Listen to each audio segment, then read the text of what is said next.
Buenos dias, maayong buntag, Zamboanga Peninsula. Welcome sa Kapihan sa Bagong Pilipinas, hatid ng Presidential Communications Office and Philippine Information Agency. Ang programang ito ay para sa iba't ibang ahensya ng gobyerno upang maihayag ang kanilang mga programa at serbisyo sa taong bayan. At ngayon po sa ating episode, ang makakasama natin is from Technical Education and Skills Development Authority. Pero bago po ang lahat, we would like to invite everyone po to watch our live stream via PIA Western Mindanao Facebook page. And of course, we would like to welcome all our media partners po all over Zamboanga Peninsula na nakatutok po na sa atin ngayon, sa ating live coverage po. We have from Zamboanga, Sibugay, Zamboanga del Norte, Zamboanga del Sur, and of course, Isabela City, Basilan.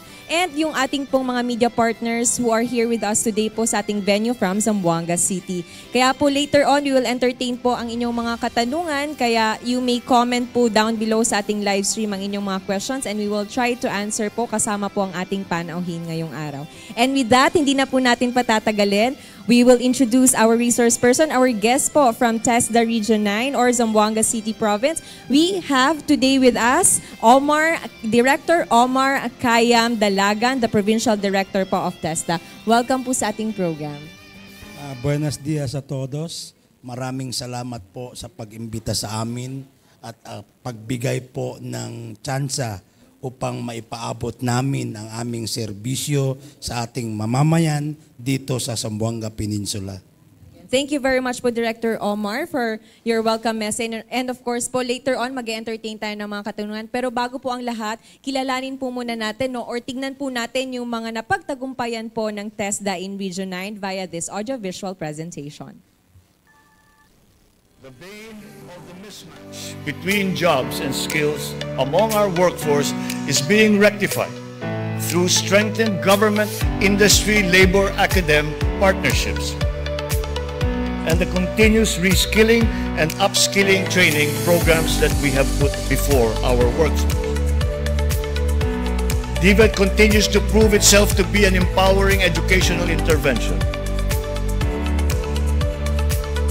There are many examples of how its graduates have gone on to secure competitive technical jobs.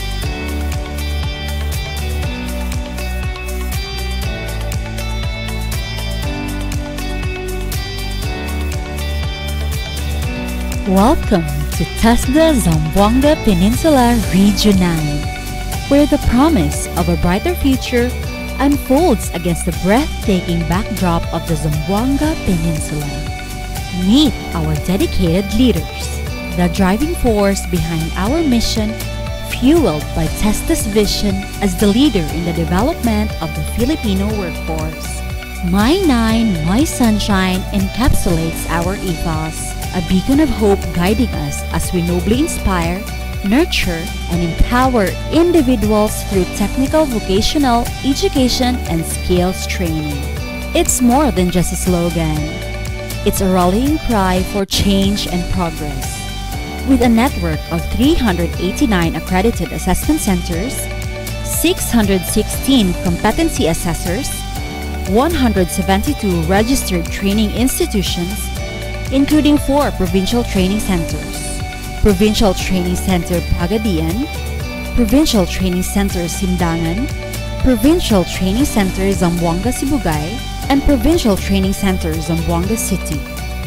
2 TESDA-administered schools, Tipolog School of Fisheries, and Zamboanga Sibugay Polytechnic Institute, and 1 Regional Training Center.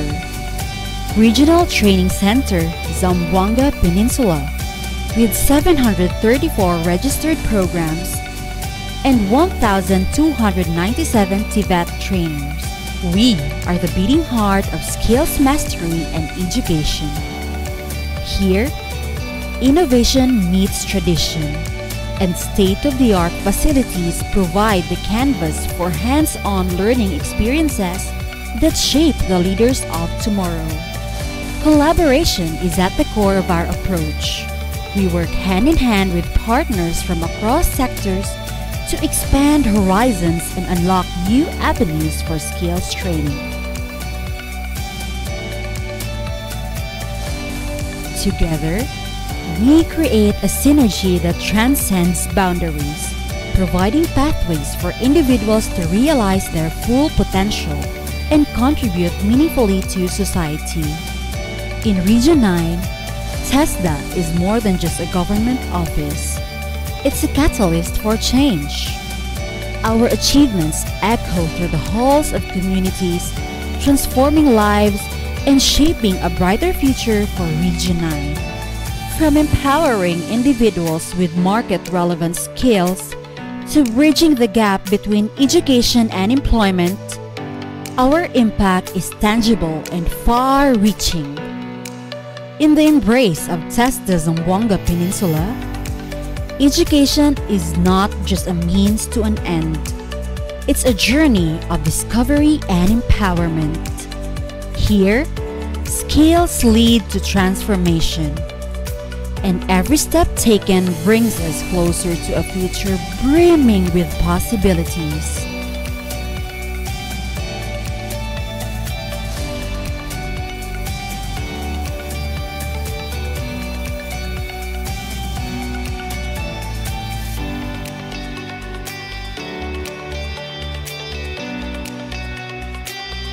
Join us as we illuminate the path towards knowledge, skills, and boundless opportunities. Together, let's harness the radiant spirit of My Nine, My Sunshine. Ayan, napanood po natin ang accomplishment po o ang mga programa at serbisyo po ng TESDA in Region 9. Maraming salamat po. And now we will now proceed with our questions po, Sir Omar. I believe po the area you're handling is the city of Zamboanga City, Basilan, and special areas po in Silu and Tawi-Tawi. But we have questions po kasi from other regions, so we will try to answer po yung ibang katanungan natin from other provinces po in the region. Yes po. Alright. Sige po. It's okay with us if you will ask questions governing Tibet implementations in Zamboanga Peninsula and or the entire Mindanao area or the entire Philippines. If we can manage to give you the appropriate answer, the better for us. Alright, thank you po, sir. But first, we will read questions po muna from our media partners who are watching us live. And then later on po, magpaproceed tayo sa ating mga media partners po na andito ngayon sa ating venue. First question po will be coming from Zamboanga, Sibugay Province. How is TESDA po adapting to the emerging technologies and skills requirements in various industries?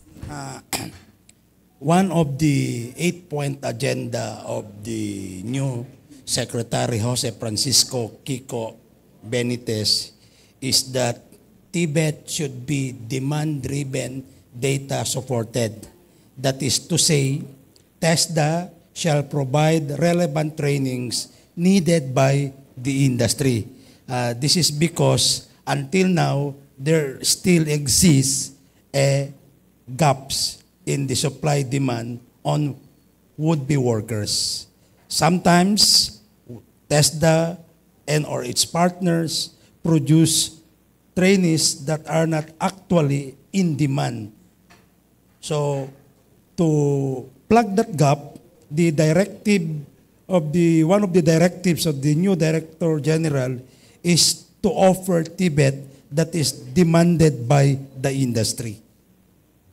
How about follow-up po, no? How about po yung ating mga programs for the marginalized communities, senior citizen, and persons with disability? Well, it is the policy of TESDA to adopt a no-containment policy.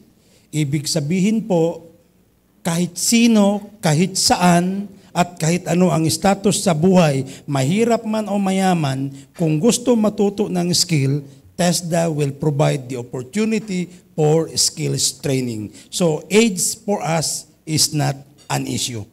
For as long as gusto mo at kaya mo, pwede ka pumunta sa TESDA at mag-avail ng aming Tibet training programs. Napakagandang pong programa ng TESDA. And next question naman po natin will be coming from Zamboanga del Norte. It was mentioned po earlier this year that there were plans on increasing the number of scholarships for Zamboanga del Norte to accommodate its larger population. Being the biggest province in the region, has this already been implemented? Can we expect this increase po by 2025? I would like to add that Zamboanga del Norte is not only the biggest province, but it is also the poorest. And because of that situation, it needs to enjoy more scholarship slots. Unfortunately, our slots today, speaking for Zamboanga Peninsula, is not meeting the training seats that can be offered by TESDA and its partners. Kulang po ang slots natin. That's why our regional director, through the Regional Technical Education and Skills Development Committee, upon the recommendation of the different provincial technical education and skills development committees, to lobby for more scholarship slots in as much as we need more slots to advance and or to contribute in the poverty alleviation of our people.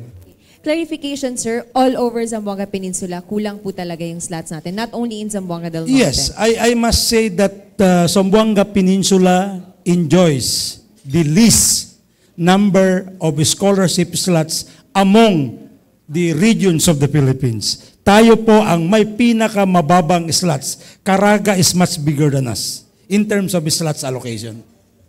So far po, sir, what are the commonly availed courses or scholarships within the region, and how is that market faring in terms of business or livelihood opportunities for our scholars?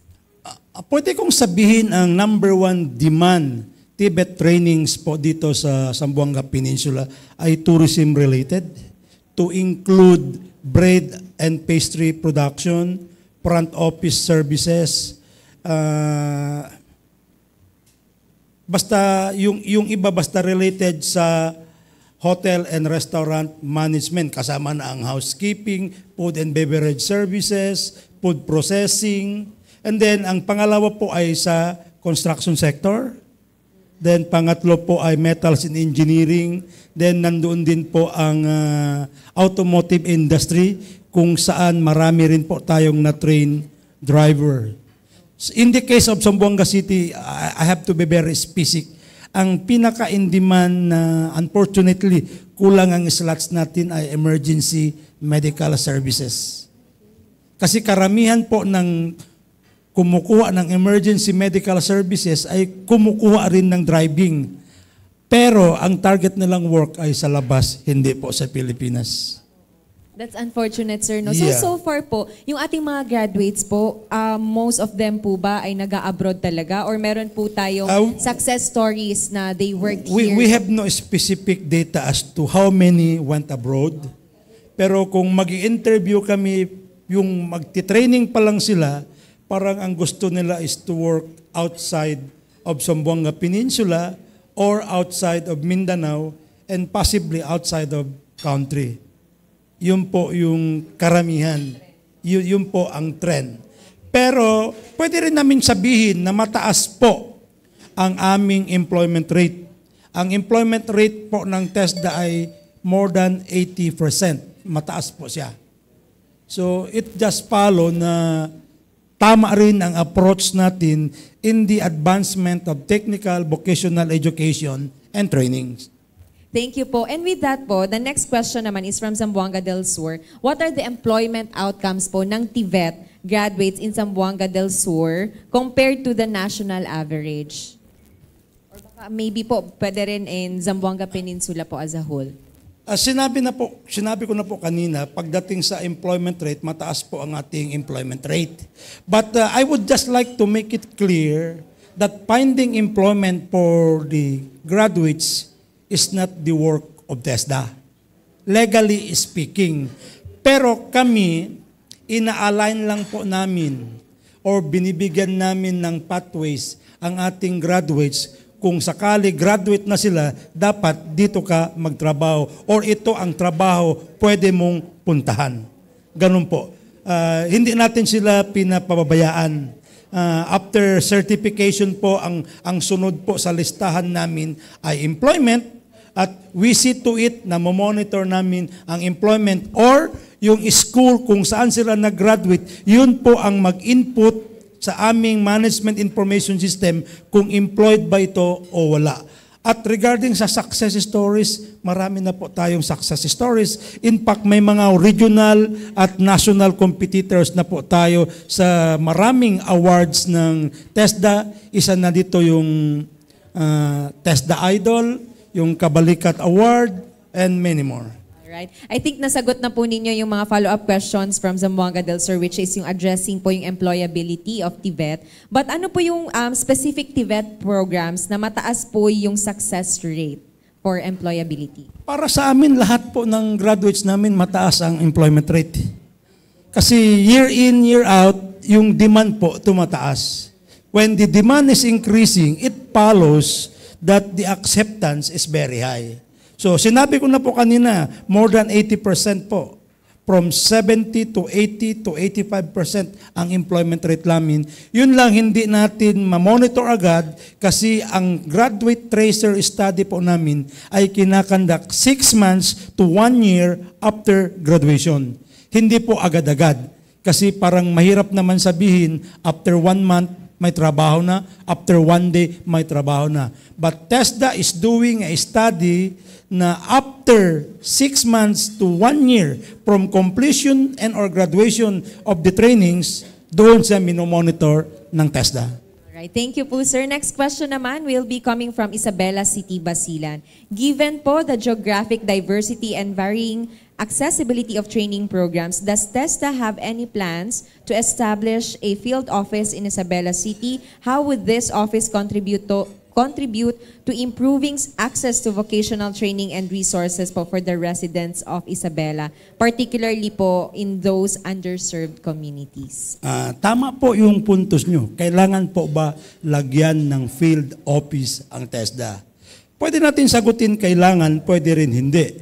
But just to give an overview, ang Isabela City po ay hindi sumali or hindi nag-ratify ng Bangsamoro Organic Law. So meaning to say, part siya ng Regional Administrative Region 9. Unfortunately, ang Provincial Training Center located in Isabela City is not yet devolved to us until now. Hindi na po natin kailangan, theoretically speaking, kung madidevolve po sa atin yung Provincial Training Center to include the equipment, the facilities, and the employees therein, hindi na po natin kailangan magkaroon pa ng field office. The provincial training can function and can provide TVET to the people of Isabela. But rest assured naman, ginagawa natin ang lahat.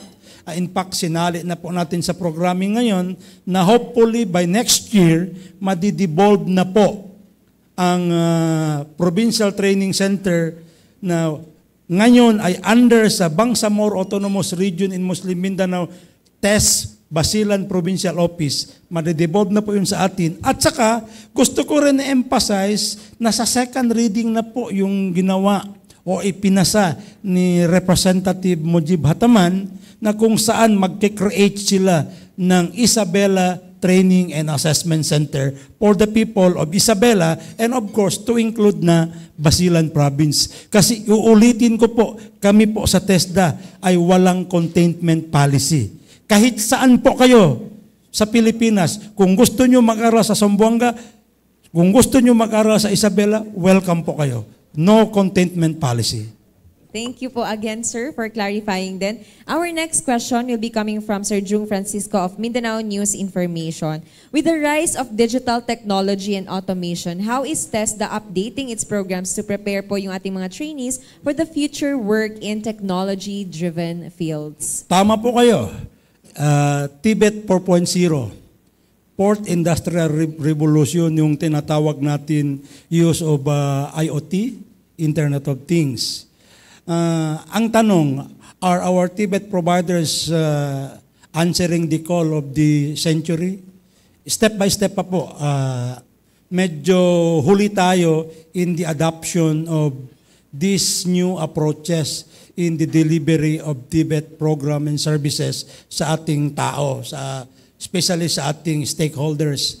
We have to admit the fact that there are less investments to answer the call of fourth industrial revolution. Ang term po namin dito is future Tibet literacy, na kung po pwede sana, yung trainings natin will adapt the modern teaching modalities. Kasi kailangan po yun. Tulad, for example, in welding, to minimize cost and to enhance efficiency, hindi na tayo kailangan mag-welding using rod, but rather we will use augmented technology, yung mga AI-powered. Mag-use ka na po ng simulation.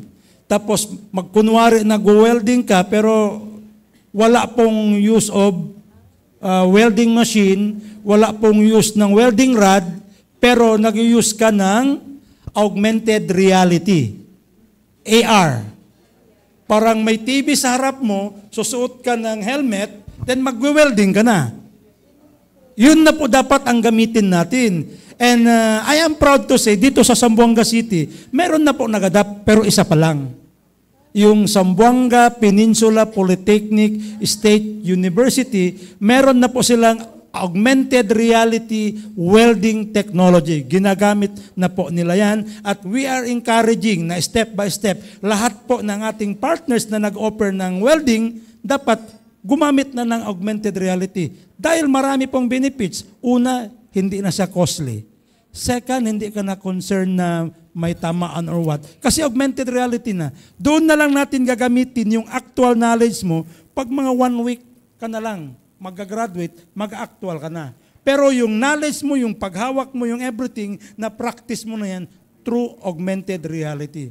So uulitin ko po, medyo we have to admit na mabagal or mahina ang ating adoption sa Internet of Things or sa modern requirements sa delivery ng technical, vocational education and training.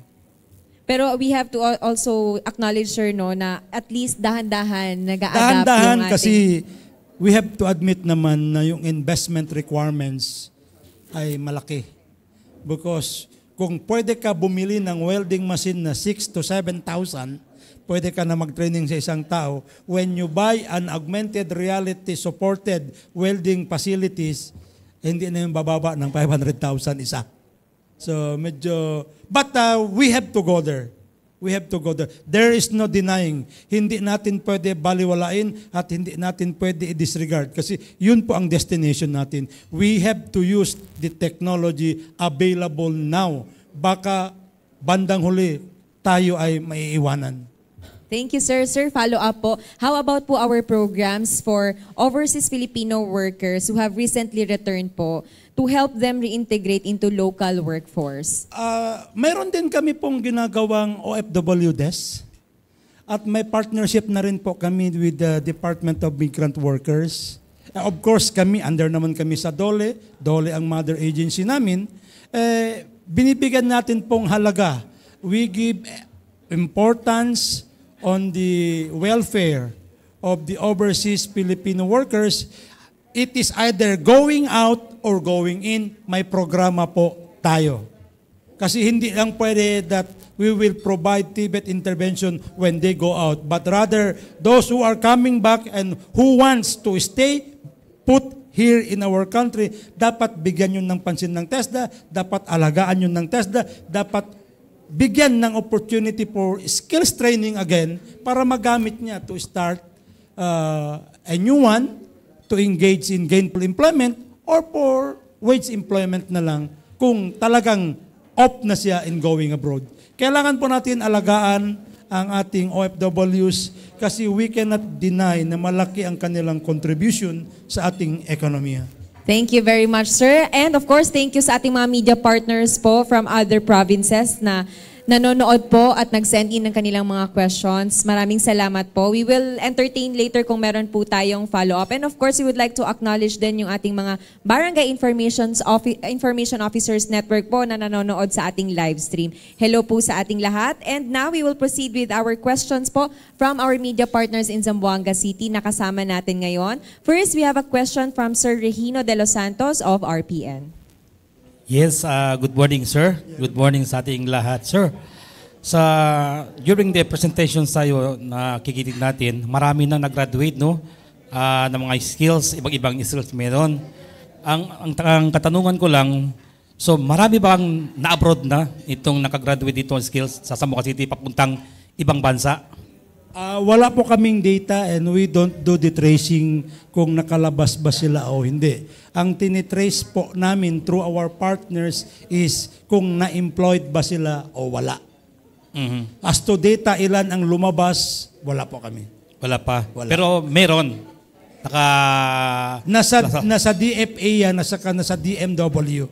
Oo. Department of Migrant Workers. Pero we are sure, marami kaming graduates, lumalabas talaga ng bansa. Oo. Wala ba kayong mga testimony galing sa ibang bansa na nakaroon na sila ng puhunan, no? Para magdala dito sa... Marami po tayong Marami. success stories. Yeah. Unfortunately, hindi natin mai-plus ngayon kasi alam po ng ating host ano ang rason. Yeah. But yearly po, nagkakaroon po kami ng contest Okay. among our for example, dito sa Zamboanga Peninsula, meron po kaming regional competition as to sino na ang nakapagtrabaho, saan nakapagtrabaho. Yung tawag namin doon ay Kabalikat Award, TESDA Idol Award. Yeah. Meron po, iba't ibang klaseng award po. At pinapakita po natin at sinasubmit din natin sa national. Including sino ang magandang partners. Sinasubmit din po natin. Mhm.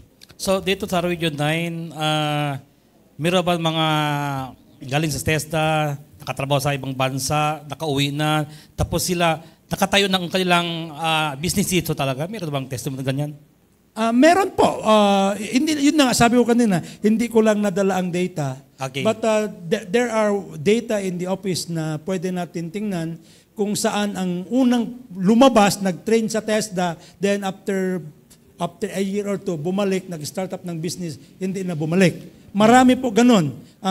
For example, welder, Okay. pumunta sa abroad, pagbalik may capital, nagtayo ng sariling shop. Yung automotive na nagtrabaho abroad, pagbalik nagtayo ng sariling shop. Yung mga carpenters, ganun din. Marami nga nagsasabi, nandito ang opportunity sa Pilipinas, pero nandun ang capital sa ibang bansa. Yeah, exactly. So, they go abroad for working capital. Pagbalik nila, mag-open po sila ng kanilang shops. Marami po. May mga istorya din po tayo, graduate ng ating cake making, kung saan nagbebenta na sila ng cakes online. Ang iba nga nag-offer na ng wedding cakes, pero online sila. Ganun po. Marami po tayong success story and we are proud to say na hindi po nagkulang at hindi nagkamali ang TESDA sa pagtulong sa ating mamamayan. Okay po, salamat po, sir. Thank you rin po, sir. Thank you, Sir Regina. And I'm sure marami tayong success stories talaga Marami from po, ma'am. TESDA. Our next question po will be coming from Sir Algie Ramos, still from RPN. Sir, good morning. Yeah, good morning. Good morning, sir. Sir, thank you. Sensya. Sir, manas lang you, sir, regarding Estaura 2025. Chile ba mga nuevo programa kay taman offer Aura LTSDA? We are encouraging our private technical vocational institutions to offer new programs kasi yan po ang kailangan ng industriya at yan ang kailangan ng technology. We have to produce operators on Internet of Things. We have to produce mga programmers. We have to produce computer language experts. We have to produce animators. We have to produce visual graphic artists. Ganun po. Okay. For 2025. For 2025. Gusto po natin, from TESDA, gusto po natin na medyo either bawasan or i-contain na ang mga old qualifications, but rather we concentrate on new qualifications that are needed by the industry. For example, Zamboanga City is a smart city. One of the 25 identified smart cities, Zamboanga City. Anong ibig sabihin nun? Kailangan natin mag-produce ng Information Communication Technology graduates or ICT. Unfortunately, ang karamihan ang in-offer sa atin ay computer system servicing, which is not an ICT, but an electronic course. Ano ang kailangan natin? Kailangan natin ng animators. Yung animation NC2, NC3. Kailangan natin ng web page developers para mag-create ng mga kung ano-ano dyan. Yun po. So tama po kayo na dapat mag-introduce tayo ng bagong qualifications kasi we should not be stuck in the 20th century qualifications. We have to go forward. Yun po. Okay, sir. Sir, last question po, sir. Yung regarding, sir, some emergency medical services, sir, pinaplano po ba yan ang TESDA for 2025? We have to respond to the demand. Okay. Mahaba po ang listahan ng waitlisted namin sa EMS. Around sa ngayon siguro, umabot na siya ng 500. Yung waitlisted applicants sa emergency medical services. Pero karamihan sa kanila gusto mag-abroad. At saka ito pa ang medyo nakakapagtaka. Sa Zamboanga City, for example, 33%. Take note, 33% of our trainees and our applicants are degree holder. So may problema ang ating partners ngayon, di ba? Bakit yung mga degree holders bumabalik upang kumuha ng TVET courses? Anong ibig sabihin? Kailangan nila ang TESDA para makapagtrabaho. 33% po sa ngayon based sa 2-year study ng Zamboanga City. I am only speaking for Zamboanga City, pero that is the trend. Marami na po na degree holders kumukuha ng TVET programs kasi they cannot do without it. Ganun po. Okay po. Sige po, sir. Thank you po. Thank you, Sir Algie. Next po, si Ma'am Bersheba Sabaricos of Global Insight Media. Good morning po. I am very proud of TESDA because I trained years ago, massage therapy. When I went abroad, $50 ako per hour. But I am talking now, I am representing the senior citizens.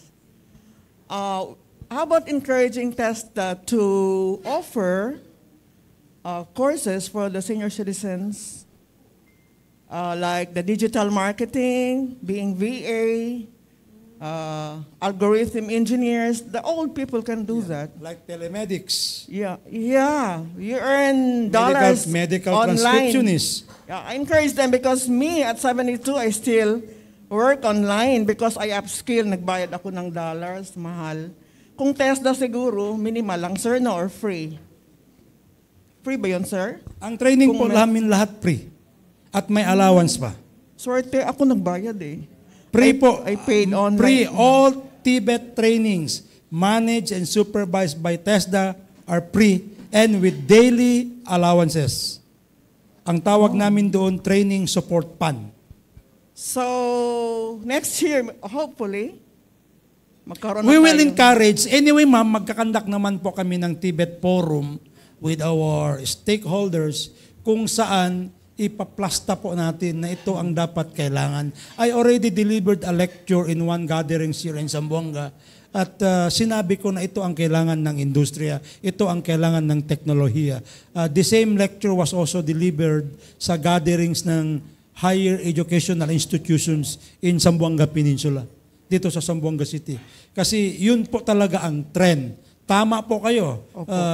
We should have the ability to work kahit nasa bahay tayo. In example, kahit nga ang daughter ko, 3 hours lang nag-work.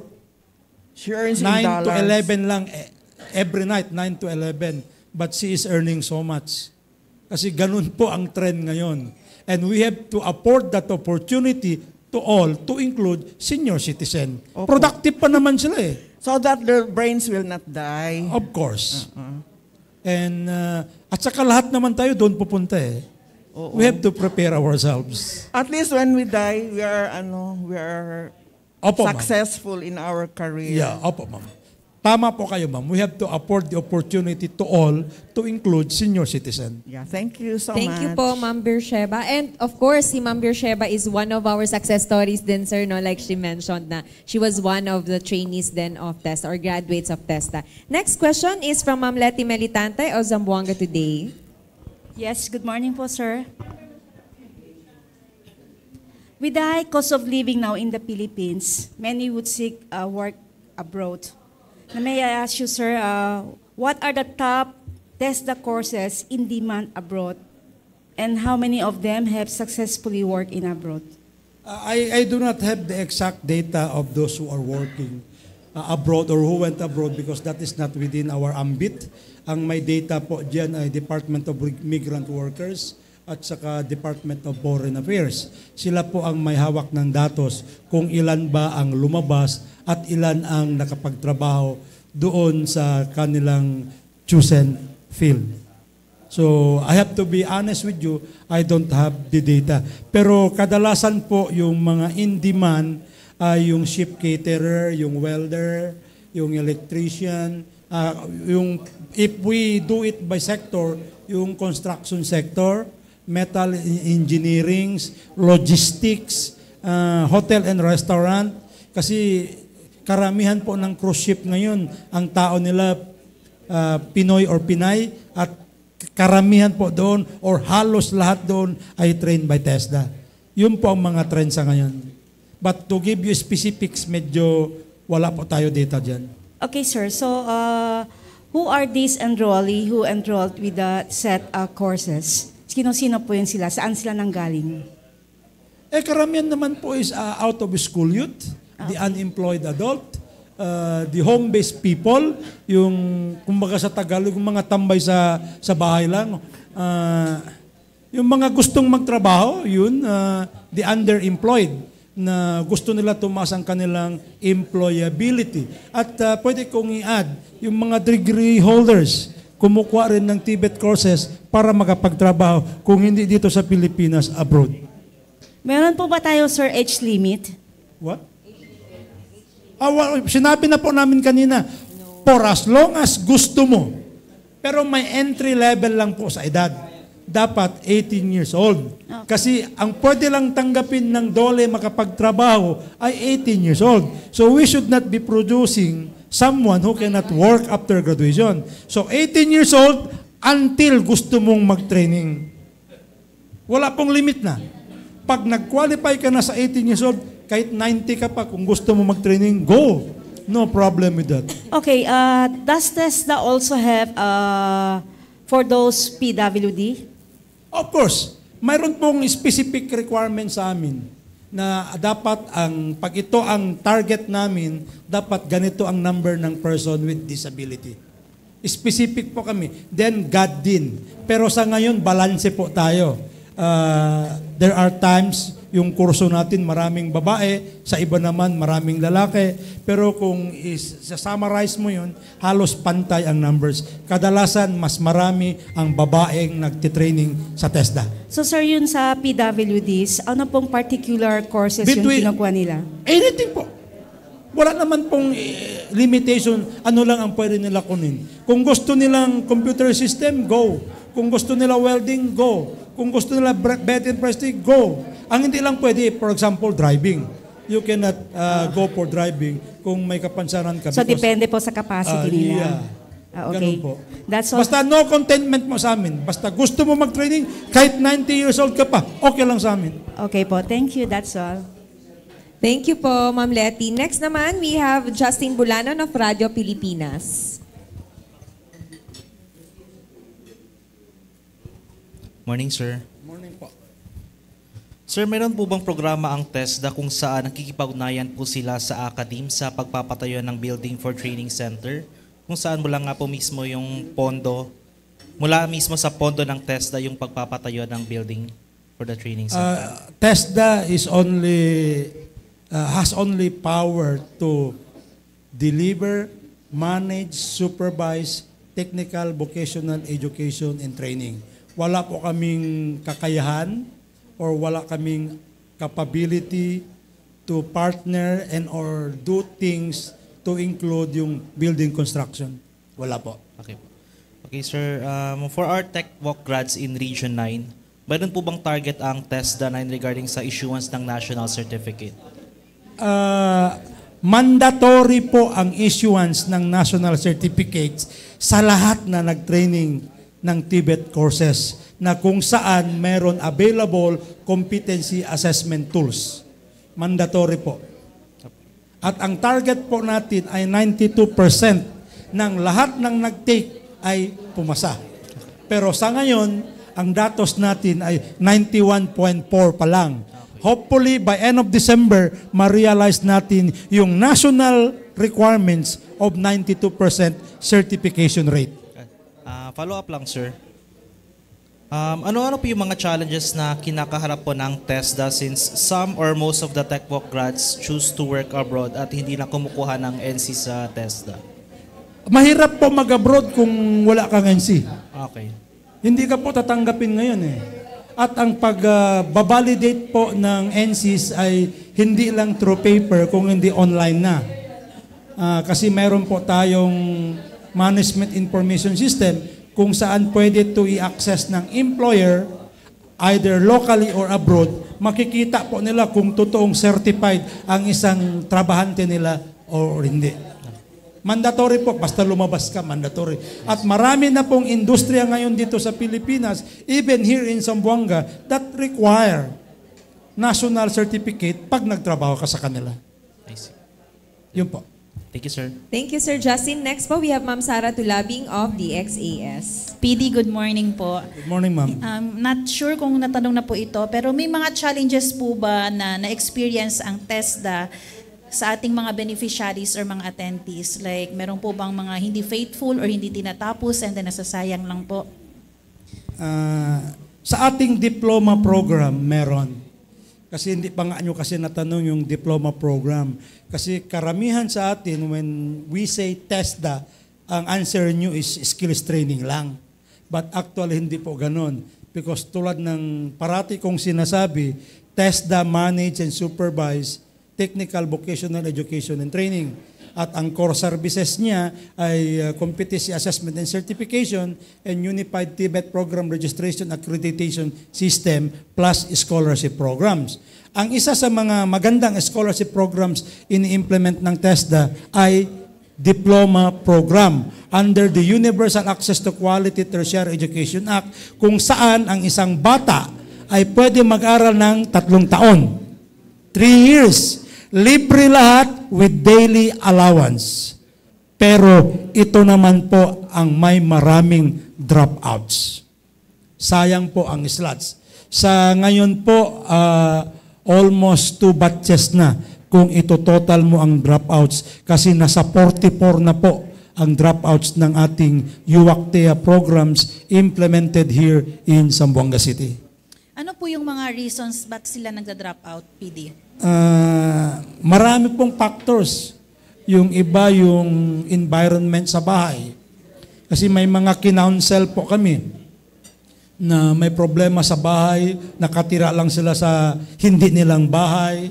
Yung iba, change of career. Yung iba, nakakuha na ng NC, nag-abroad na, nag-work na. Samot-sari po ang mga rason. Pero this is one concern na tinututukan natin na sa pagpili ng slots for next year, dapat pagandahin talaga ang pagpili at kunin natin ang commitment ng parents para may assurance na hindi magbaback out ang bata kasi sayang talaga ang slots. Remember no, sa UACTE, binabayaran po namin ng 27,000 mahigit for 4 months ang isang bata. Yun, tuition fee lang po niya yun. Then meron siyang daily allowance of 160 pesos. Meron siyang book allowance. Meron siyang uniform allowance. Kumbaga sa Tagalog, ano pang kulang? Nandyan na lahat, mag-aral ka lang. Ganun po. Pero we cannot avoid, tulad ng sinabi ko, meron po tayo mga dropouts. Ano po ang gagawin yung improvement para mas masala natin yung mga worthy lang po ang sinabi ilagay? ko na po na kakausapin natin, isasali natin ang magulang. Okay. Sa pagpili. Dapat as much as possible, we should have the opportunity to talk to the parents, to the guardians, para ma-assure na hindi magbaback out ang bata. At saka dapat naman, bata ang nagpili ng kurso. Hindi yung barkada niya, hindi yung kaibigan niya. Pero dito sa Zamboanga City, ang in-demand diploma courses ay Diploma in Nursing Services Management Technology, leading to Bachelor of Science in Nursing. Kasi pagkatapos mo ng 3 years, may career pathways na po siya eh. So pwede siya mag-proceed to nursing, tapos 4th year na po agad siya. Yun po. Kaya maganda ang programa. And we are advocating na sana marami ang magkuha ng aming diploma programs. Last follow-up po, ano-ano po yung mga courses under diploma po? Marami po. Meron tayo diploma in civil technology. Meron tayo diploma in dental technology sa UZ. Meron tayo diploma in automotive technology. Meron tayo diploma courses in welding technology. And then meron din tayo diploma in information communication technology at diploma in creative industries. Meron po. Kasi yan po ang emerging, yung creative industries. Thank you po, Ma'am Sara. I have follow-up lang po based from the question of Ma'am Sara. What will happen po sa mga slots ng dropouts? Will it be replaced or wala na po talagang Usually, iniipon natin ang pera to create new slots. Unfortunately, may DBM circulars, may guidelines that if the money is not used in 2 years, di ba? Kasi ang validity ng pera usually ay 1 year or 2 years. Pag umabot na po yun, we have to return it to the National Treasury. Kaya nasasayangan po kami, nangangailangan tayo ng pera para sa ating kabataan for them to enjoy TVET programs and courses. Unfortunately, there are instances na nagsasauli tayo ng pera. Medyo masakit po. Para sa amin masakit. Pero unavoidable naman po yun. Kasi hindi rin natin makontrol ang mga kabataan. You stay there for 3 years. Kaya nga ang gusto natin, kausapin talaga ang magulang. Kung pwede lang sana, no, if not only against the law, magkaroon ng consensual agreement na hindi mag-withdraw sa loob ng 3 taon para makatapos sa kanyang diploma programs. Ganun po. Thank you po. I think na-clarify po kanina na yung mga most of the reasons, maraming factors no sa dropouts. It's either their environment. So marami pong factors na nagko-contribute sa dropouts po ng ating mga course ng ating mga students po from the diploma courses. I think we have a last question na lang from Tess Espartero of GBPI TV 11. RD, good morning sa'yo, RD. I am not RD. Ay. I am a Didi. Okay. Sir, good morning po. Anyway, yung tanong ko pa, may TVET courses po ba ino-offer yung TESDA para sa mga persons deprived of liberty? Pag meron po, are they qualified also to work abroad pag nakalaya na sila gamit yung TESDA certificate? Unahin ko yung tanong, may programa ba ang TESDA sa PDL? Meron po. Isa na dyan, meron kaming formal engagement with BGMP. Meron pong memorandum of agreement sign ang TESDA at BGMP kung saan kami po ay magpo-provide ng skills training, even scholarship programs to those PDLs. Dito sa Zamboanga, parati tayo nagpa-partner with San Ramon Penal Colony kung saan nagtitrain tayo sa kanila. For example, construction painting, bread and pastry para sa kababaihan, food processing para sa kababaihan. Meron din tayong tinuturo community-based welding para sa mga PDLs. Sa Zamboanga del Norte, nagkakandak din po tayo ng sardines making, creative industries. Nagkakandak po tayo. Pero as to pwede sila magtrabaho pag nakalabas na sila, hindi namin po pwede masagot yan kasi may mga conditions kasi attached once na-release ka na from prison.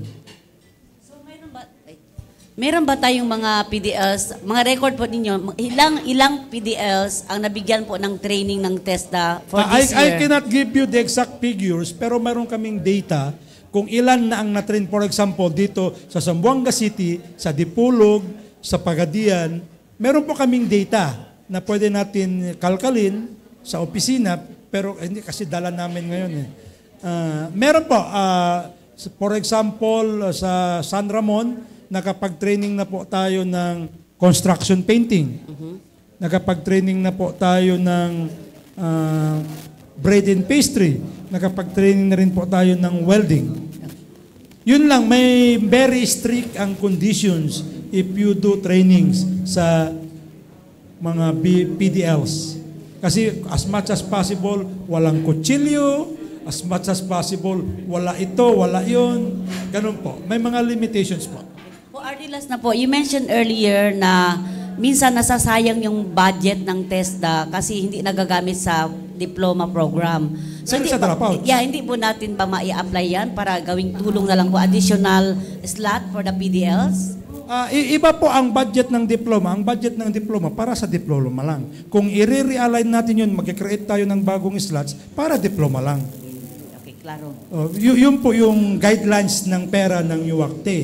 Pwede mo i-realign. Ang hindi nagamit, pwede gamitin to create new slots, pero limited to diploma lang. Okay, sige. Ganun po. Thank you po, sir. Thank you, ma'am. Thank you po, Ma'am Tess. And may pahabol po tayong katanungan from the online viewer po natin, from Sir Bong Simbahon of RMN. Hi, Sir Bong. This is his question po. There is an increase of OSY or out-of-school youth unemployment in Zamboanga Peninsula. What are the TESDA programs available for them to encourage them to develop their skills and be employed rather than engage po in street crimes and illegal drugs? Well, tama po kayo. Marami pong out-of-school youths na hindi nakapagtatrabaho. Ang iba nga dyan na medyo affected na ng bad environment. Well, ito na po ang panawagan ko. We are calling all those unserved OSYs to please visit TESDA offices in Zamboanga Peninsula. Pag dito po kayo sa Zamboanga City, pumunta po kayo sa Talungon, TESDA Regional Training Center Complex. Nandyan po ang ating district office, nandyan ang Regional Training Center, at nandyan din ang Provincial Training Centers, kung saan pwede kayo mag-avail ng technical, vocational, education, and training programs, at lahat po ito ay libre. May allowance pa po. So, hindi nyo na problemahin ang pamasahe. Kasi, to be specific, we give 160 pesos a day per trainee. Then, times the number of the days na kinuha mong qualifications. So, kung kumuha ka, for example, ng computer system servicing, which is 35 days, so 160 times 35 days. So, wala pong problema. So, please, out-of-school youths, pwede ko na kayo i-challenge. Magpalista na po kayo ngayon sa amin. Let us make this December fruitful to us para by January 2025, mag-training agad tayo. Yun po ang panawagan namin. At sisiguraduhin po namin, pag na-train kayo ng TESDA, magaganda ang inyong buhay. Kasi sa TESDA, maganda talaga ang future ninyo. Thank you very much po once again sa ating mga media partners for your questions. Panghuli na lamang po, can we ask po for a few message po? Baka meron pa po tayong mga programs that we would like to encourage po yung ating mga residents in Zamboanga Peninsula to take the opportunity po from TESDA. And closing message po natin para sa lahat ng ating mga viewers, Director Omar. Sa ngalan po ng TESDA, sa ngalan po ng aming Director General, sa ngalan po ng aming Secretary, Jose Francisco Kiko Benitez, at sa ngalan po ng aming Regional Director, Tarhata Esmapandi Seso 3, kami po sa TESDA will always do what we deem is best to advance the interests of our stakeholders. Aasahan po ninyo na ang TESDA ay gagawa ng paraan upang maabot ang kasulukang lugar dito sa Zamboanga Peninsula at upang makapagbigay ang TESDA ng nararapat na training interventions upang sa ganon ang ating kababayan ay magkakaroon ng pathways for self-employment and or gainful employment or wage employment. Gusto lang namin i-emphasize that the only way for us to change ourselves is to empower ourselves. Empower through TESDA. Empowerment through TESDA is a sure pathways for employment. So please don't hesitate. Come to us, visit us, and we assure you that we will accommodate you and we will provide you scholarship slots. But our scholarship slots is on a first come, first serve basis. Maraming salamat po. Thank you very much po. Once again, ang ating panauhin ngayong araw from the Technical Education and Skills Development Authority, we have the Provincial Director Omar Kayam Dalagan. Maraming salamat po, sir. It is a pleasure to be here with you today. Ayun. And of course, maraming salamat din po sa buong team po ng TESDA Region 9 and here in Zamboanga City. Maraming salamat. Maraming salamat po muli sa lahat po nating mga media partners po na patuloy po na sumusuporta sa ating programa at makikita pa po tayo sa ating mga susunod pa pong kapihan sa Bagong Pilipinas. Sa ngalan pong muli ng Presidential Communications Office Secretary Cesar Chavez, PIA Director General Catherine Chloe De Castro, and PIA Regional Director Ms. Noemi Edaga. Ito si Myra Espinosa, and muchísimas gracias.